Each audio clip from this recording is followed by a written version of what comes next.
Okay, geographers, let's get going here. Let's get learning some cultural geography. So I've got this first lecture I'm going to be going through, but I'm going to break it into, I think I'm going to do three different chunks of it, right? And so it'll be like this first video that you're watching. I'll go through roughly a third of this thing, and I'm going to stop and I'll do a new video for the middle third and so on. And it just has to do with how I usually teach this thing in a class when I'm taking attendance in that first week and dealing with all sorts of stuff. I don't have that much time to talk about this stuff anyway, and so I have to stop and I have to break it up. And I thought this might be helpful. It'll feel normal for me teaching the thing because it's how I usually deliver this kind of stuff, but it'll also make it easier for you guys so you're not bombarded with 2.5 hours of material in one sitting here. So that's the plan. We'll see how that works. And I'm sorry, my voice is awful right now. I mean, maybe awful. I'm hoping it sounds very sexy. It probably sounds awful, like an old man desperate to speak. But I've been in Zoom meetings all day, speaking to different classes and all that. So bear with me. I'll try to sound more pleasant in the future. All right, so this first one, getting our bearings. I just want to get into, what geography is, and I say that because for most of you, you probably have no idea what geography is, what a geographer does, and that's fine. It's not your fault. It's our fault. We're terrible when it comes to PR. And that's why nobody ever really starts out college saying, oh, I want to be a geographer. A few people do, but it's usually because, like, your parents were geographers. I've had those kinds of students before. For me, myself, I never thought I was going to be a geographer. I just kind of stumbled into it, right? You take that intro class and you go, oh, these are my people.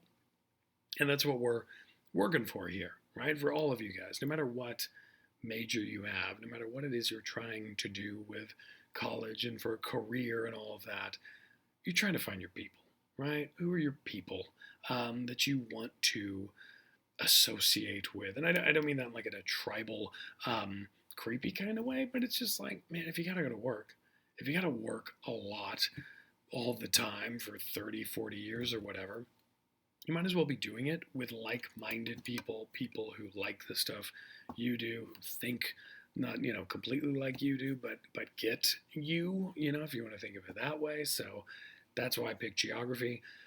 Many of you, as I said, you've never thought about it. You're here for the 3 units, right? But I'm going to work on you. I'm gonna fix you. That's the goal, here to convert at least a few of you. But see, here's the problem. See, with geography, the idea is we're people who point at globes, right? That's kind of the joke around campus even, is that the other disciplines will say, oh, it's the geographer, where's your globe? And ha ha ha, hilarious. And that's the thing. What doesn't help is when you do like a Google image search of geography, this is the kind of crap you get, right? This ain't what we're doing at all. And I have nothing against globes or pointing at globes or whatever, but that's not geography. All right, so I'm going to get into what it is we do. I'm going to give some real big, kind of broad examples of it today to start with, and we'll continue to refine this idea in the weeks to come. So one way that we can kind of get at what is geography, one classic thing we do is we break it down. We look at the actual Greek roots of the word. And so geo means earth. Graphy means to write about or to describe. So that's what geography is, right? We write about the earth. That's garbage. That's a garbage. That doesn't tell you anything, right? To write about anybody can write about the earth. It doesn't make you a geographer. There are many different ways in which we can write about the earth. We geographers, we're looking at spatial relationships. I think that's the best way to start this stuff. This idea of spatial. Okay, and so spatial meaning where things are in space. And we'll spend time, don't worry, we'll spend plenty of time, in a few weeks I'll be talking about the difference between space and place. And I'll spend a lot of time on this stuff because there's a lot to say about this stuff. Okay, and so there's a lot going on here, and you may say like, how much can you say honestly about place and space and all that? A lot. So get ready for that. Buckle up for that one. But it's just the idea, like where stuff is. Okay, that's the idea. Where is it located, and what does that mean? Right? The where, that geographic context. So we'll talk about that term context here in a bit. That's incredibly important. And geographers, typically we break it into two subdisciplines. We have physical geography, which is where we're looking at these spatial relationships, right? Where stuff is, where is it located? But we're interested in Earth's natural systems. We're looking at nature, right? So like this image here, this is the Panamint Valley out near Death Valley. Gorgeous piece of desert, and I say gorgeous in the fact that it's just, it's harsh and it's brutal and it's good lethal desert out there. So if I'm a geographer, I'm looking at this and I'm looking at where stuff is and what isn't there, right? Like the absence of rain clouds and therefore water and vegetation, and all of that. We're studying why we have something like the Mojave Desert where we do, right? And we could extend that. Why do we have the Antelope Valley? The desert here. I mean, we're part of the Mojave. We're on that westernmost edge of it. But why are we a desert and other parts of California aren't? Right? That's a spatial question that a physical geographer would be asking. Now, you're not in physical geography, right? This is Geography 101 or even 102 here at AVC. You're in Geography 105. You are cultural geographers. It's the same idea. We're still doing geography. We're interested in spatial relationships, but we're looking at people, right? People and society and culture, all the social stuff, all the non-nature stuff. And even that right there, that distinction between human and nature, that's fuzzy. That's very, very fuzzy because there isn't really any part of nature that humans haven't, played a role in shaping or tweaking and stuff like that. And it's also for a lot of our social areas and places, our cultural regions, nature plays a big role. So there's a lot of overlap. And this image, I don't know if you have any idea where this is. There's a big clue as to what part of the United States I took this picture in. The clue, obviously. And of course, and I realized too, like I'm asking you guys questions like you can hear me, right? Like this is some call-in radio show or whatever. I get it. In fact, I was just talking to another student about this. She's already listening to lectures in my physical class, and I'm asking questions there, and she's answering them. Like I'm asking them like a dummy. Like somebody's going to respond. She's answering them like a dummy because I can't hear, right? But c'est la vie, such as COVID, right? So this is why we're doing this stuff. But I'm going to keep asking you questions. You play along at home if you want, or don't. I can't tell. But let me ask you this. Where is this? What's the clue? It's that sign, right? Water distribution center ahead, a place where we need to have water distributed. Any idea? It rhymes with Schmlint, Michigan. Very good class. Flint. This is Flint, Michigan. We'll talk about it a lot actually, in this class. It's tragic. And what's tragic is we point to Flint. It's not the only tragic place around this country, but it's something we should pay attention to because it says a lot about our culture and about the spatial relationships and all sorts of things we're going to be talking about. So we'll come back to Flint. And the sad thing with this poor abandoned city is that like everything's fallen apart and old and sad. But these water distribution signs, these were new. These were very permanent looking things that were there, and it was a shock to be there. And I went there. I'm not like a hero. I didn't go there to save the day or whatever. I happened to be in Michigan at the same time that we started learning about this whole water crisis. So I just happened to be there, right? But spend some time in the city, and we'll, like I said, we'll talk about what happened there, what that means, and we'll talk about it as geographers. But then also that's that overlap of human and nature, right? We're dealing with water, which is a natural thing, although the reason why it was so bad wasn't purely nature, it was human decision making and politics and economics and stuff like that. All right, so that's what we're doing with geography. We're looking at stuff, but we're paying attention to where is that stuff. So we're going to study. My God, are we going to study? We're going to study everything in a cultural tradition. And I'll say too, like we're cultural geography. That's our class, Geography 105. So I'll refer to you as cultural geographers, I guess.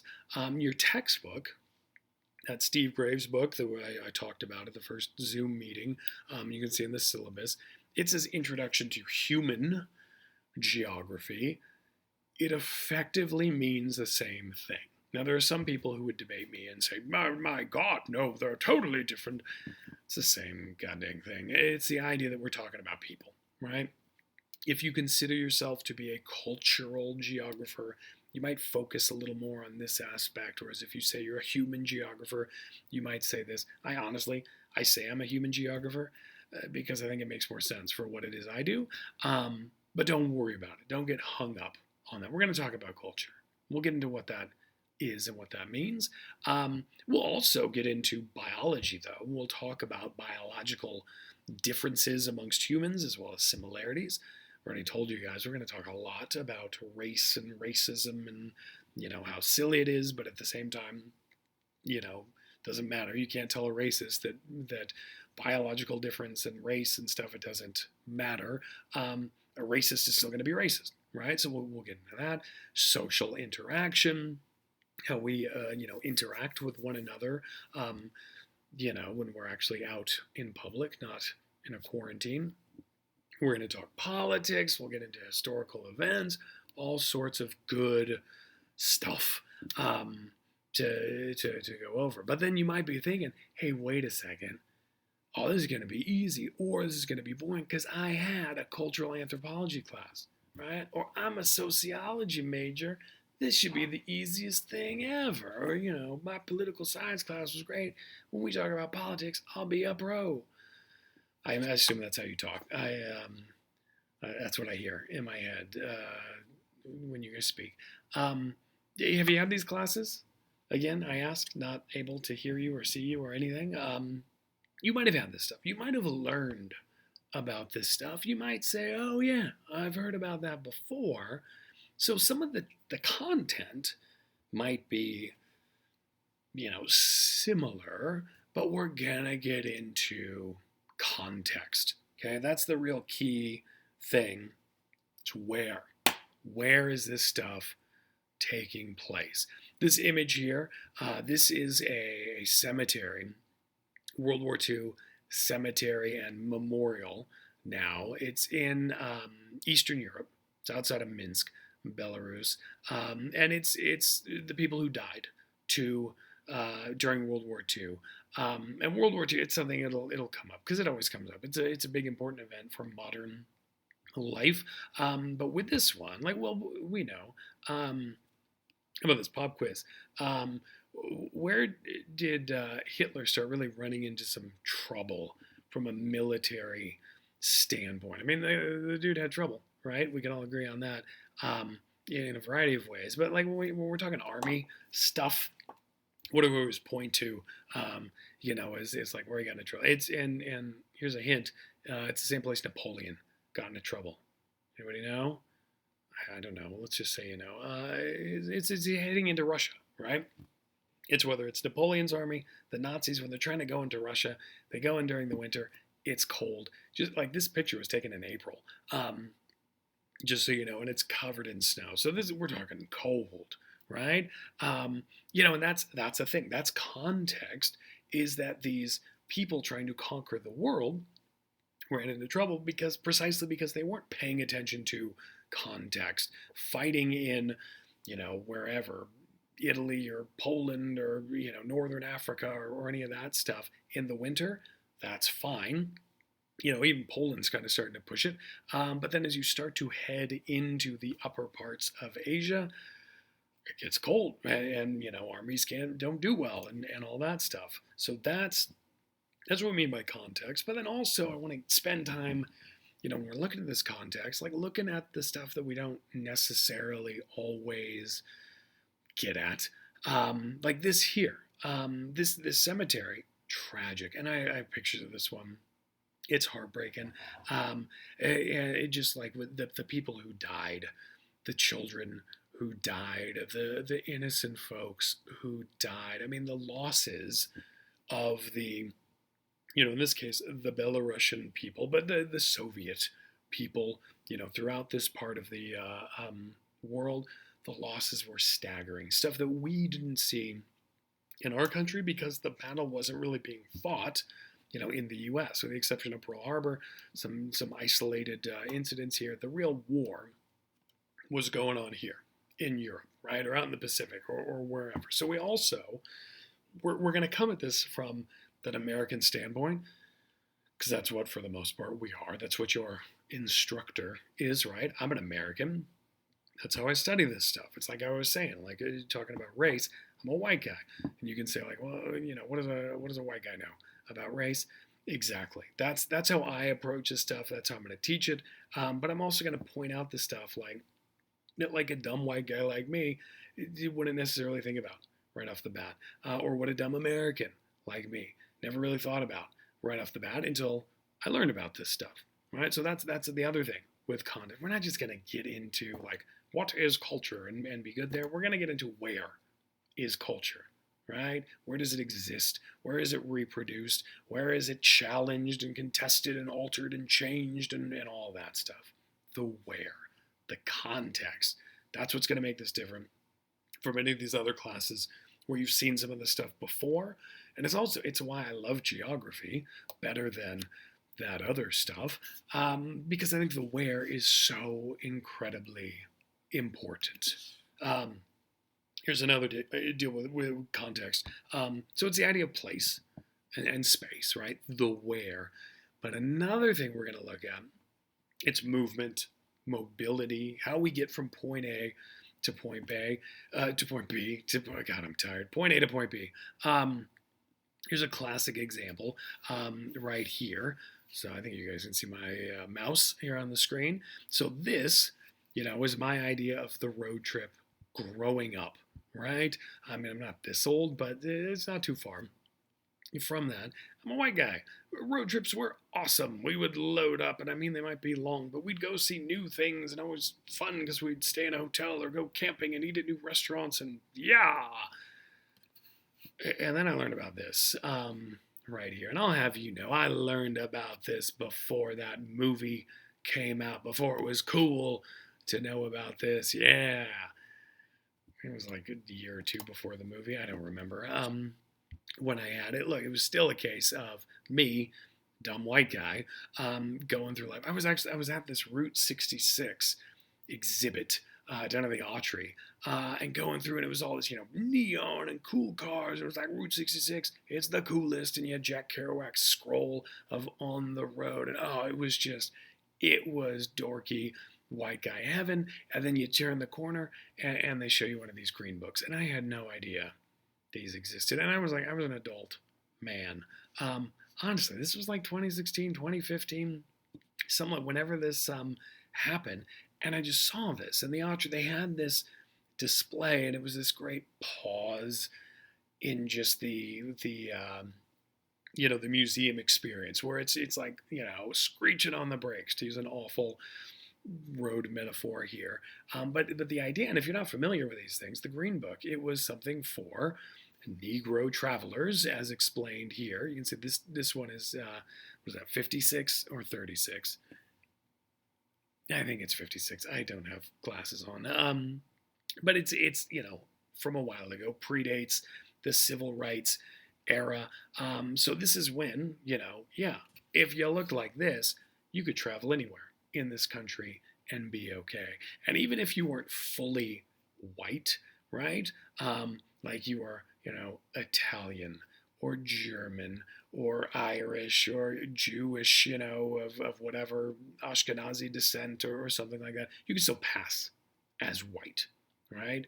Again, we'll talk about what it means to be white and all that stuff later on. But if you didn't pass, if you were an African American who wanted to travel from point A to point B, you needed this green book, right, to tell you what towns you wanted to go into, which ones you wanted to avoid, what stores you could go to, gas stations, hotels, restaurants, stuff like that.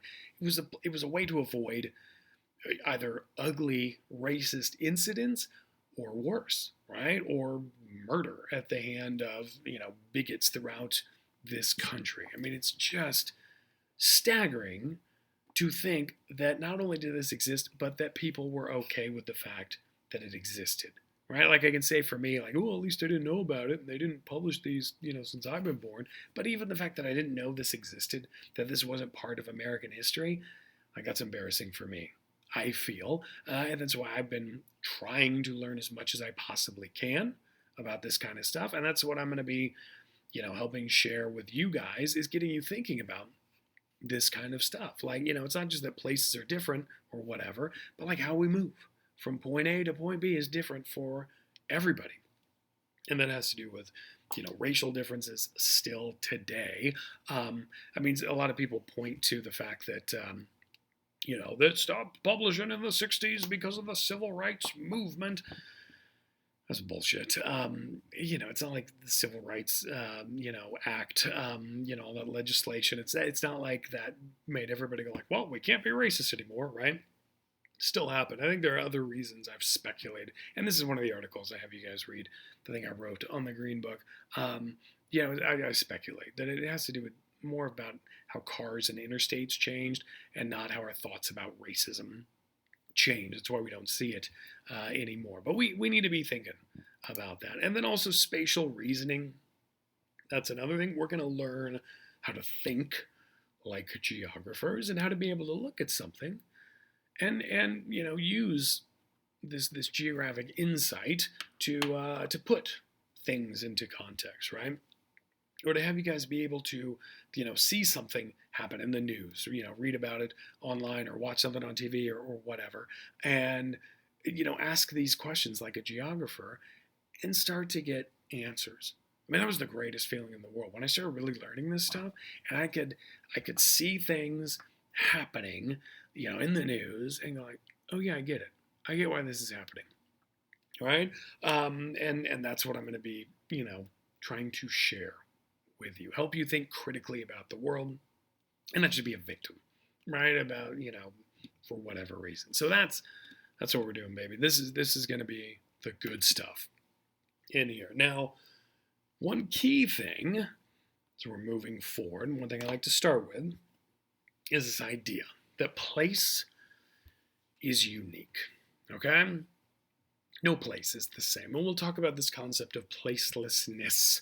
We'll get into the idea of like chain stores and restaurants, like this guy, Ronald McDonald, right here. Like McDonald's, you kind of feel like, hey, I've been in one, I've been in them all.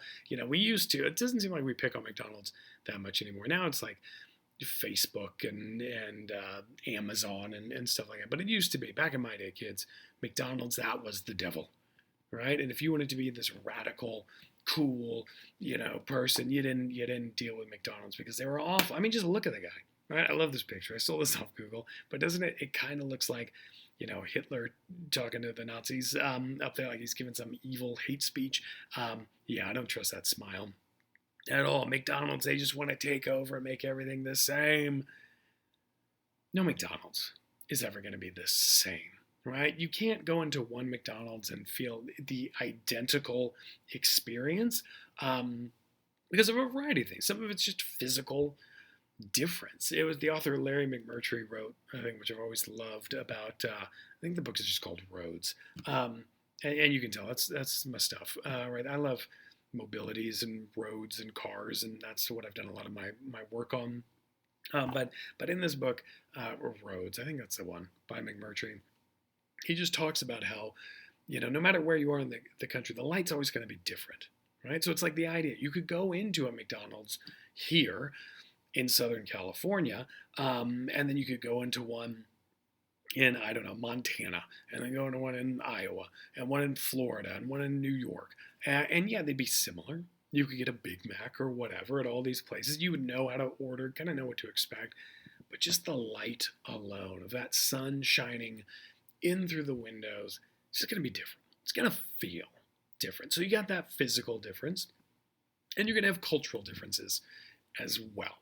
Okay? But still, you're going to have a lot of similarities, and that's what we want to look at. We're going to focus on, like, what are these similarities? What are these differences? And a way I like to do it early on, and this is where it breaks my heart not to be in class with you guys, because this is one of my favorite things to do, is look at toilets. Oh yeah, I got tons of toilet pictures. I love this stuff. This is what geography is all about, right? The toilets, because what I love is it's this biological thing, right? We need them, right? Otherwise it would be filthy. And every human has to pee and go potty, all that stuff. So we've got that biological sameness, and we tend to overlook this stuff. We don't think about this stuff because it's gross and it makes us a little too human. We don't like to talk about it, that kind of stuff. Which is precisely why we got to talk about it, because there's so much culture in here, in the potty.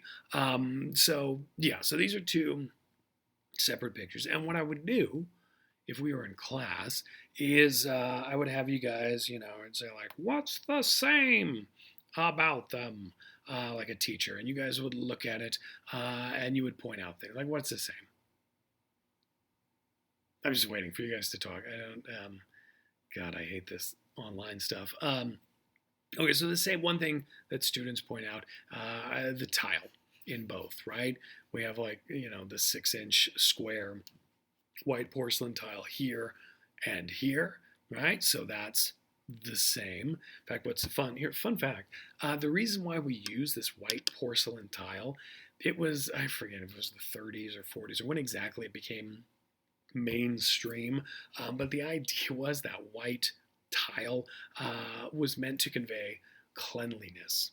Right? That's the idea, that it was meant to show how clean a place was, and that works that first day when you install it. But if you're not putting in the effort to keep it clean and scrub it, it doesn't quite work, right?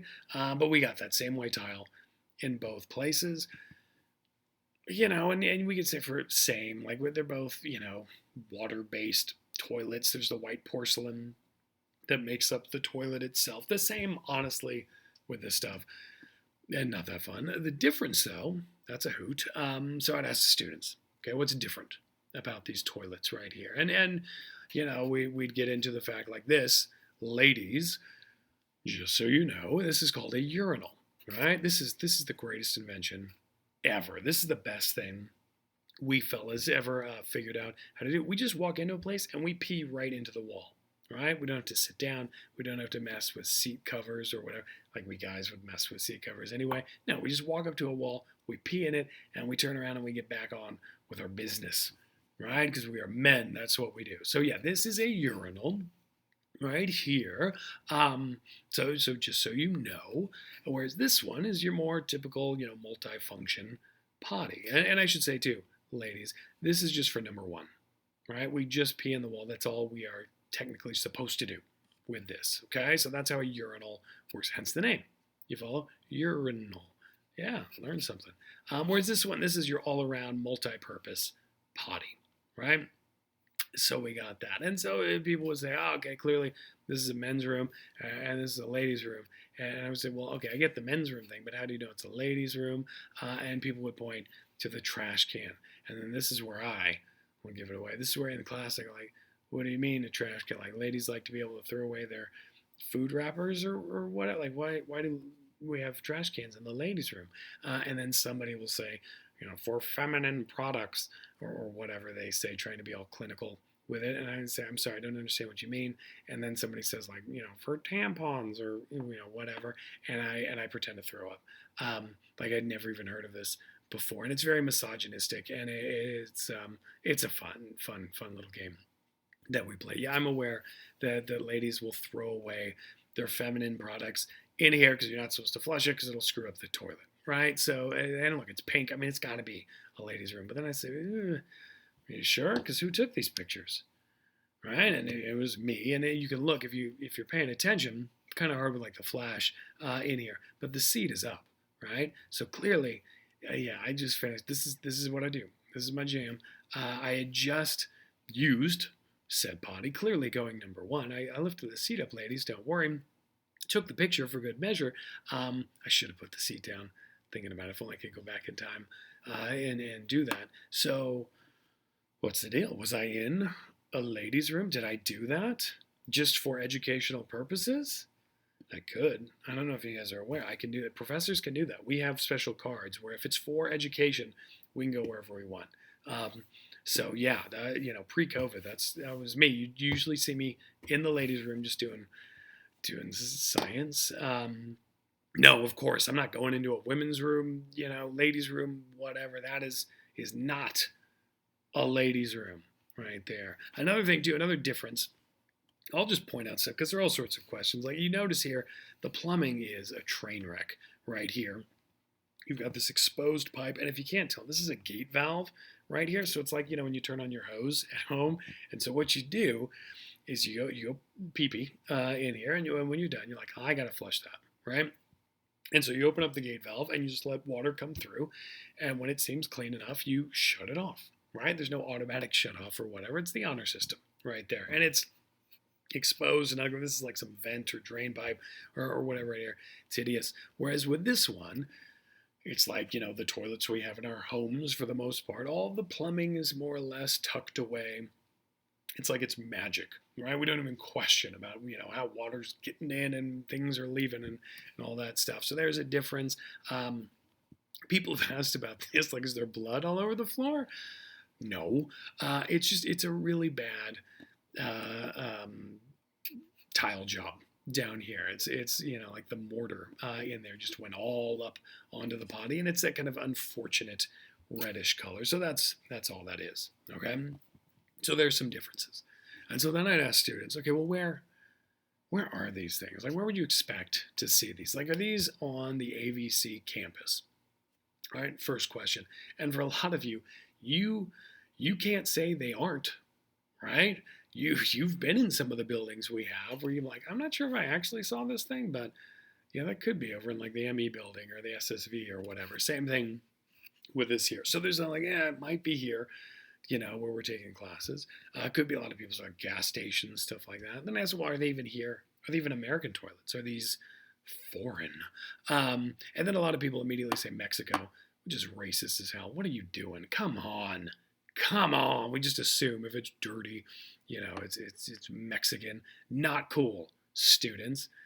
And they're not Mexican, I'll tell you that. But no, these are all foreign toilets, these two right here. So this is actually go back to Minsk, Belarus, the place where I was showing you the World War II graveyard before. I was a kid. I was in high school. I was a little baby future geographer. I got to be part of this exchange program. And this is in the 90s, people. So this is the Soviet Union had just broken up. Okay? And in this country, there's a dictator in place. He's still in power today. You can look him up. Great guy. I actually accidentally wound up in a protest against him. That was a hoot. But everywhere. It's just, Lenin statues, all sorts of crazy stuff. I grew up at the end of the Cold War. So thinking about the Soviets as the enemy, as this evil empire, all that stuff. I mean, these are scary people. But I'm also going in with the idea like, but it's going to be awesome. And that, no person is truly scary and politicians don't represent the actual people. And blah, blah, blah, blah, blah. So I get there. Oh my God, I was almost in tears. Place is covered in snow. It's like the winter was crazy that year. We didn't really have the internet in the same way we do today. So I didn't even really know what to expect getting there.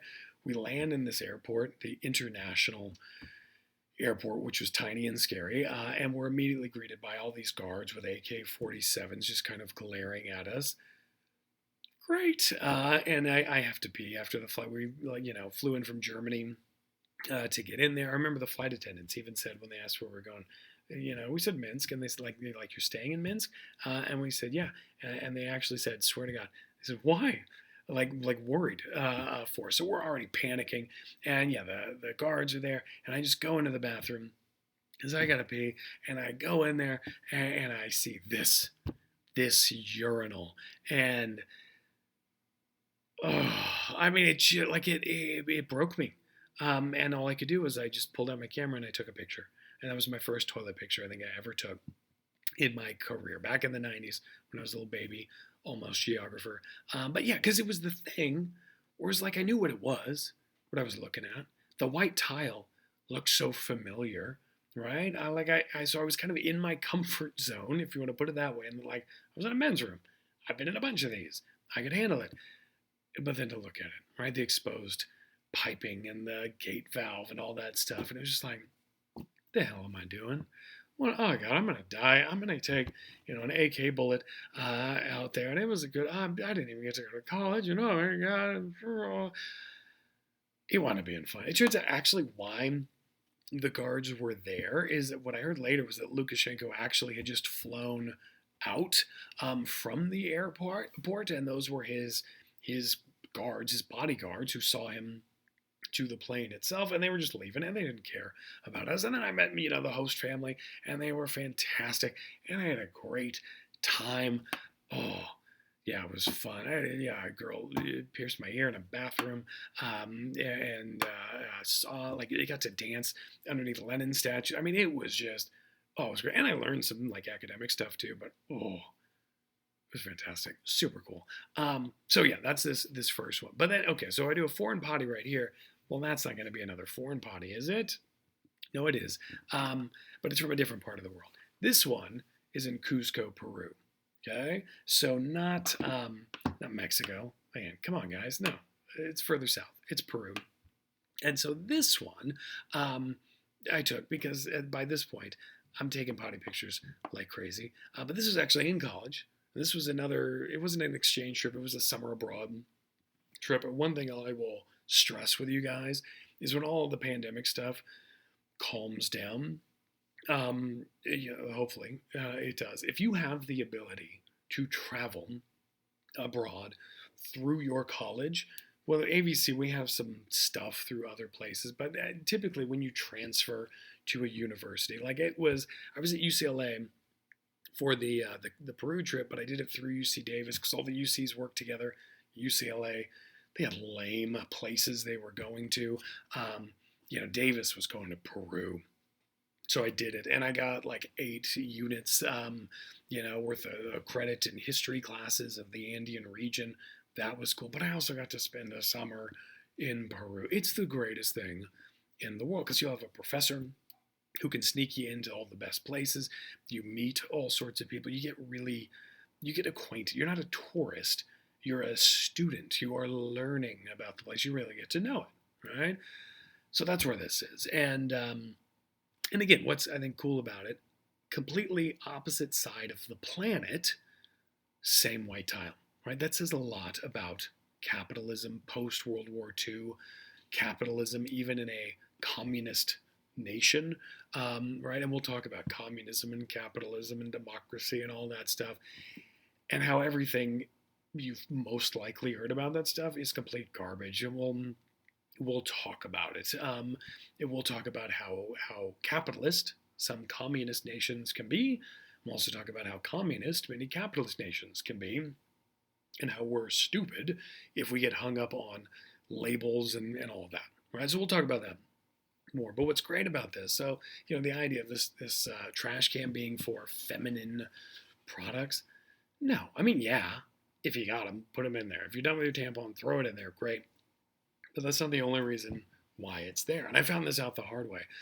So I'm there with other UC students and, talking to people. It was like, day 3 of the trip while we're there. We're sitting around, and somebody says, like, yeah, man, isn't it crazy how we're not supposed to flush the toilet paper?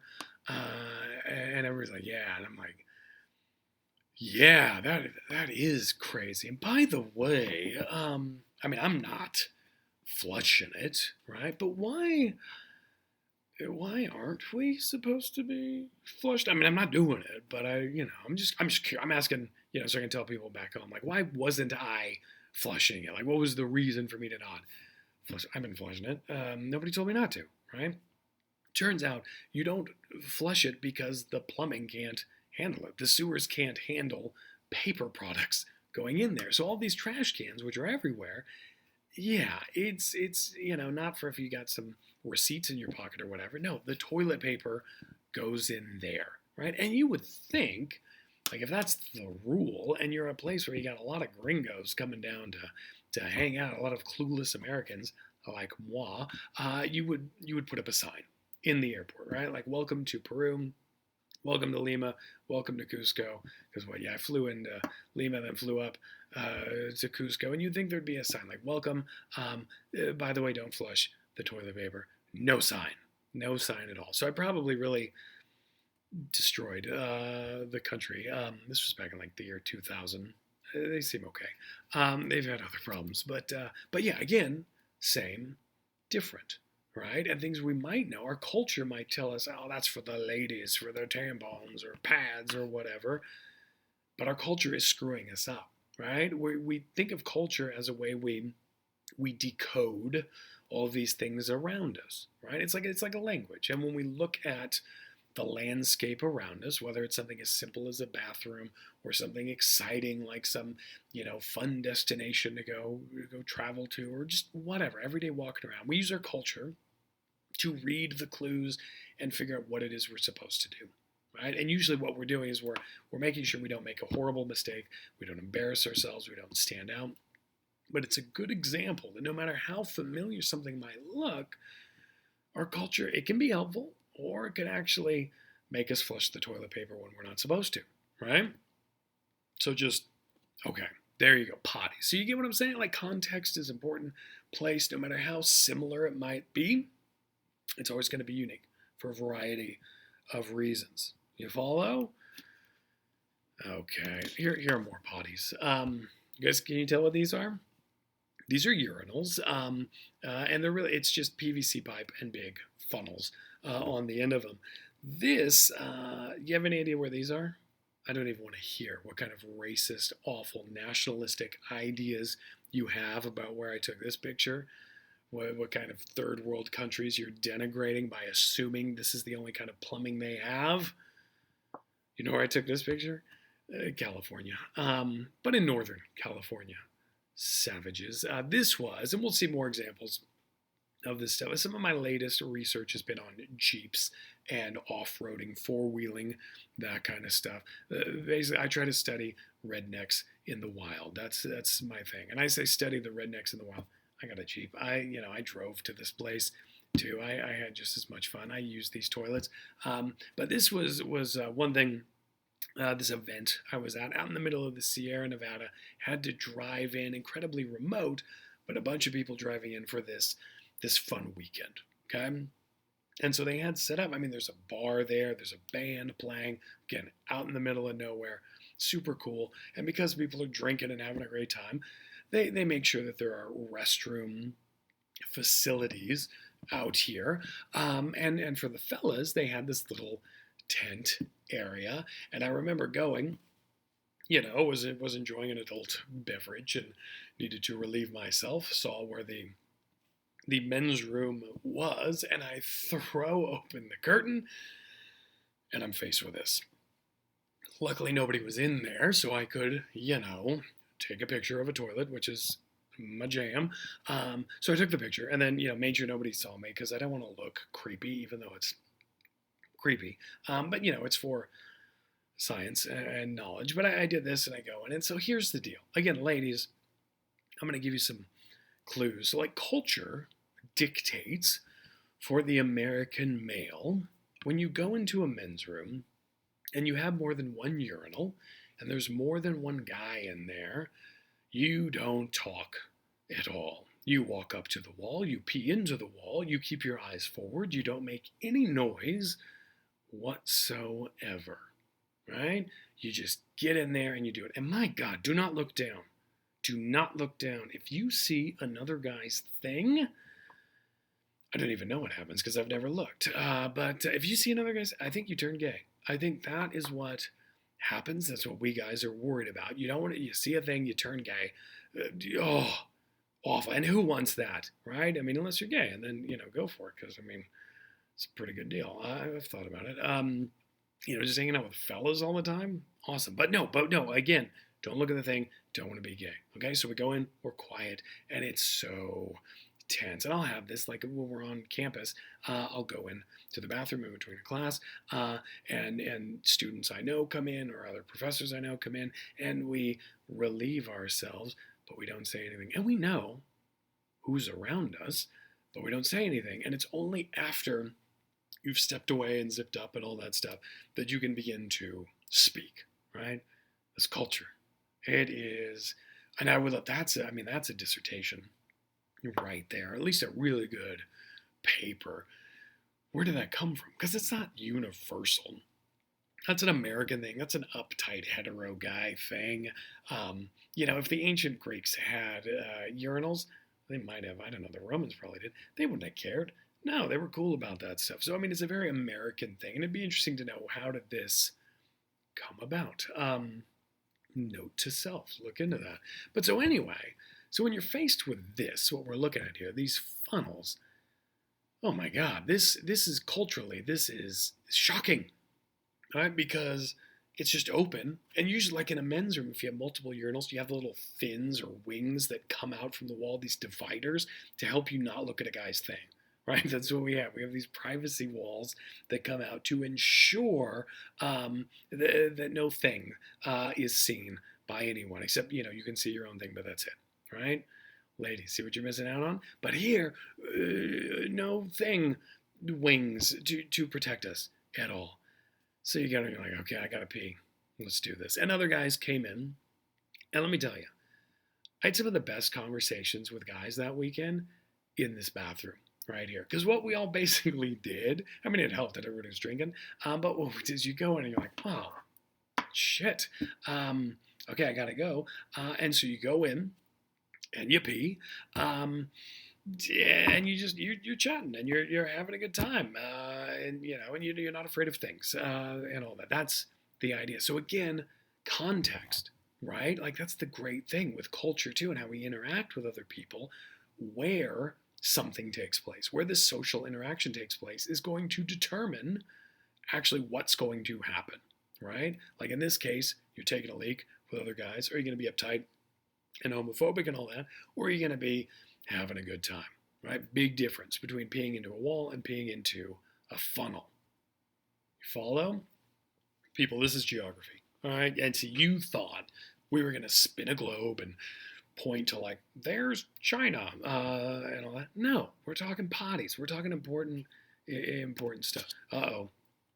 Oh, God, look at me. Hold on to your wallet. My God, look at this. Look at this crime, this disease, this filth. You guys see this, what I'm looking at? Right here, this graffiti, right here, that's a crime, all right?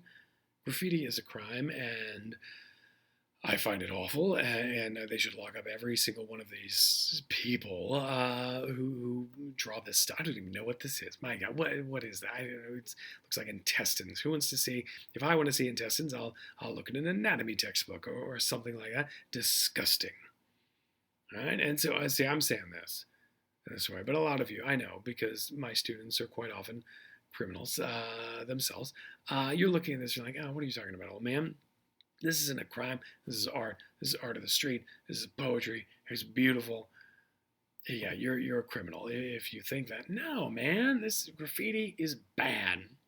It's awful. And I would take a poll if we were in class, and half of you guys would be like, no, man, it's poetry of the streets. And I would watch you carefully. And then the others were like, it is a crime, and it should not happen, and we should execute them all. Like, you're my people, right? Because law and order, that's the kind of guy I am, right? So graffiti, clearly, it's a bad thing. Except, again, context. Here's the deal.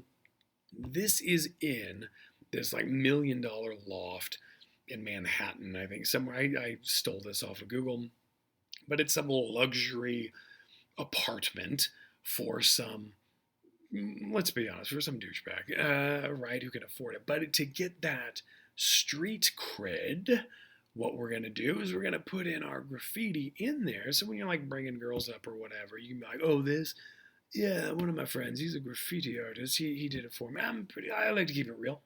Or you say whatever and you try to be cool. But there's a big difference, right? Between this, like if you see this on some freeway overpass or on some building or whatever, that's one thing. But when you see it in some $1 million apartment, I'm sorry, that seems lame, right? I mean, there might be some background to this. Like maybe it's not lame, but what I'm seeing here is pretty lame. Because you envision anybody who could live here wouldn't actually have anything to do with actual graffiti. And the graffiti works. The reason why it is what it is, and it either freaks people out or people like it, it's precisely because of that context. It's a transgression. All right? It's cool when we do this, I've never done it, my God, I obey the law, but when you guys do it, you criminals, when you do it in a place where you're not supposed to, right? That's what makes it cool. And as soon as you have like some designated graffiti wall in a city, someplace like where it's okay to tag it, then it's lame, right? Then that's not cool at all anymore. It's got like what's really cool. And again, I'm all law and order. Don't do drugs or break the law or whatever. But when I'm driving in LA, like going around downtown on the freeways, and you see somebody did something elaborate and they were like hanging from a rope and there's razor wire everywhere, and you look at it and you're like, God dang, how did they do that? How did they pull that off? Like, that's cool. This is not cool. When it's in your apartment, it's not. And I should say, when it's in your apartment that you spent $1 million or more for, it's just not cool, right? So again, context, that's what we're getting at here, okay? All right, let's get into one more context thing. Let's go back to our Jeeps, right? Here's another one. Now this, but what's still law and order, okay? Now I'm going to be honest with you guys, and I'll continue to talk about this. I don't do well with cops, and I feel, I mean, it sounds maybe funny saying that, especially when I'm saying this to people in class, like, pretty, straight-laced looking white guy talking to you. You'd be like, why didn't you do well with cops? Like the cops don't beat you. They don't shoot you for no reason, or whatever. I'm saying that's what you might be saying, right? If you see me, the white guy. I've never done well with cops, and I don't know what it is.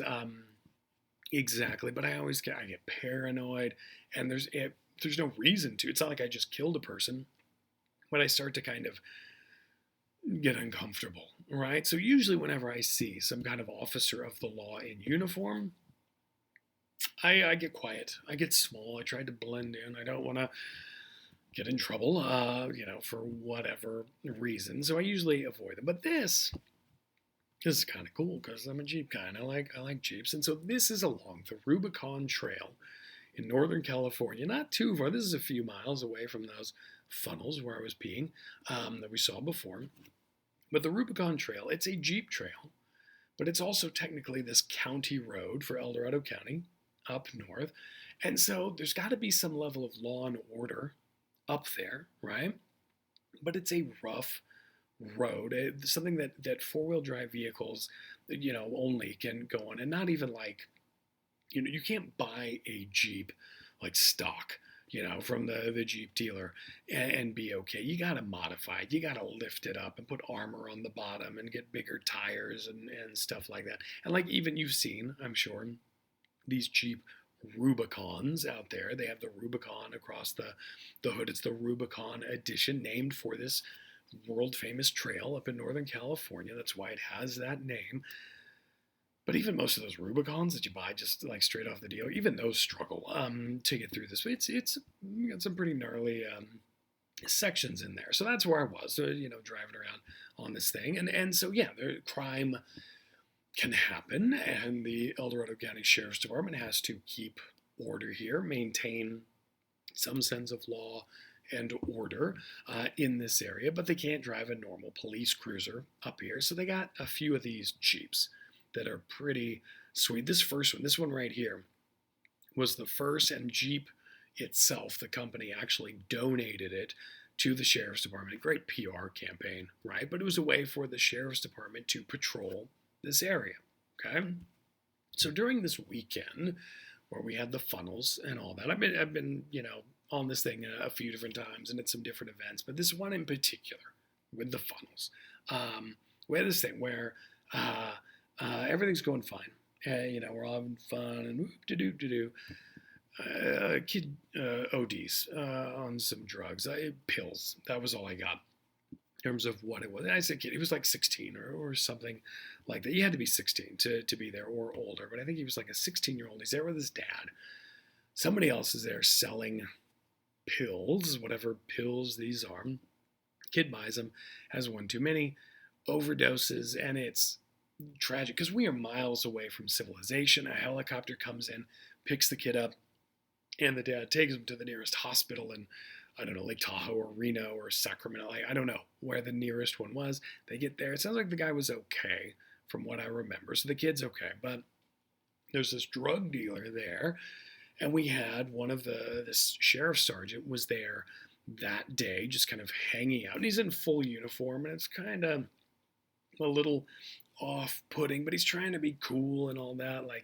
He's not going to give you any crap if you're just, if you're holding a beer out in the middle of, in the open, because that's the kind, it's like you're camping, right? But with a drug dealer, that's a different level of, not okay right there, right? So they find the guy who sold the drugs, they arrest him, but then what are you going to do? Again, miles away from civilization. So this sergeant, he arrests the guy, puts him in cuffs, and then puts him in the Jeep right next to him. There's no back, it's all, there's no back seat in this thing. It's all gear in there. So you got this drug dealer guy in the passenger seat, and they have to drive out. And this is like the distance to get out from the Rubicon. Like, you had 7 miles of the trail to drive, and then more to get into like South Lake Tahoe to find the jail to throw the guy in there. But still, that's 7 miles. It takes at least 7 hours, if you're lucky and everything's going along. Well, right, that's 1 mile per hour if you're doing the math at home. It's a slow, brutal thing because there are rocks everywhere. It's really rough. It's very difficult to get through here, right? So the guy drives out, he does that. Takes him, all day to get out there. And then he has to turn around and come back to, continue to work and monitor and all that. So this happens during the day. We all kind of forget about it. Then we're going about our business. There's a band playing. People are drinking and dancing and having a great time. And then we see some lights up on the hill, and it's a Jeep coming in. And we realize it's the sheriff. And the crazy thing, and what I want to show you here, is not just the fact that he came back, but how he came back and made his way back into camp, right? And so this is another picture I took. It was dark. It was kind of hard to get. And I'm taking a picture of a cop. I'm always, I don't want to get beat for that. But you can see, if you look up here, you see the sheriff thing right there. So it's him covered in mud because this is going out and back on there. I mean, it beats the hell out of your vehicle as you're doing this. But when he comes back in, he drives up and parks on this other guy's tire, okay? And this is something Jeep people do. It's a very, it's a homo thing. It's a very masculine, dominating, but also gay kind of thing, where it's you're mounting, right, another Jeep. You are taking it in this way. So there's a lot of, masculine sexuality and all that stuff in here. None of these guys would ever say that, right? It's only the professor who's looking at that stuff like saying, masculine sexuality. But it's also fun to do, right? So you do it. But it's totally, it's a penis thing that we're looking at here, right? So the guy parks like this. Now, if it's you and your buddy and you guys drove in together and the person does it, it's funny and it doesn't actually hurt the Jeep, and you can, it's if done well, it's fine, hilarious. That's a hoot. Um, this cop didn't know this guy who had the Jeep at all, right? He was a cop. He didn't have friends here, right? Because he was a cop. He was on duty and all this stuff. So he parks on this random Jeep, just like this, and I get it. Guy's tired and he's happy he made it back here and he does this thing and he's clearly the guy knows something about four-wheeling if he can drive this thing back and forth, so he does it. Now look, I swear to God, right? I mean, I can tolerate some stuff, but if a cop pulled up in my driveway and drove his car up on top of my car like that, right? Oh my God, I would mount the biggest lawsuit ever. I would take, the LA County Sheriff's Department or the LAPD for all they got. Like that son of a guy. Like that. How dare you abuse your power in that way? That's if it's here in my driveway, right? Right here. We all saw that. Me and a bunch of other people saw this. Even the guy whose Jeep that was there. We all saw it, and our response was not, "How dare you, sir?" No, our response was we put our beers up in the air and we went, "Yeah!" And we thought it was the coolest thing, and we're all high-fiving, and I took a picture, and it was just awesome because it was there, right? It's not in my house, and even if it were my Jeep that the guy drove up on, it would still be like, that's pretty cool, because we're Jeeping, we're doing Jeeping things, we're peeing in funnels, we're doing that kind of stuff. Context matters, right? The where. That's what I'm getting at with all these examples here. This is what geographers do. We're not just interested in a police officer, potentially causing harm to a civilian vehicle or something like that, because it has a very different context depending on where it happens, right? So that's what we're getting at. We're going to study a lot of this stuff. We're going to talk cops in here. How could we not? With all that's going on in the world in 2020 right now. We're going to talk about police, the idea of abolishing or defunding the police, or what it means to say blue lives matter versus black lives matter, or all lives matter, or all of that. So, we'll cover all of this stuff. What I'm also going to do is I'm going to get into why does that matter, right? And where is it happening, and how does that change why it does matter, and get you guys the tools to make sure that you can see this stuff take place, and you can witness things in the news or in person or whatever, and you can say, okay, I get it. This makes sense to me in a way that it never has before. Or you say, God, I still don't get it because I don't have all the answers, and you'll see that as we go through here, but I have the tools to try to work toward the answers. That's the key thing. That's the best we can do. Okay? All right, I'm going to stop here because I think I've been going for an hour. I don't know. It's all a blur with this stuff. I'm going to pause here, stop this, then later. I'm not going to do it now. Taking a break. My voice has gotten worse and worse as we go, or sexier, depending on what you're hearing. But I'm going to take a break here, stop, and then I'll pick up here later, post it to Canvas, and you guys can see it into YouTube and all that. We'll start with this great word, epistemology. It's a good one. This is going to be important, and I'll cover what this means in different ways we see the world. We're going to talk about, that stuff, and then we'll get into some other stuff as well. Okay, but that's enough for this evening. Listen to it. Hope you learned something. We'll get into more stuff later. All right, geographers. I'll talk to you when I talk to you.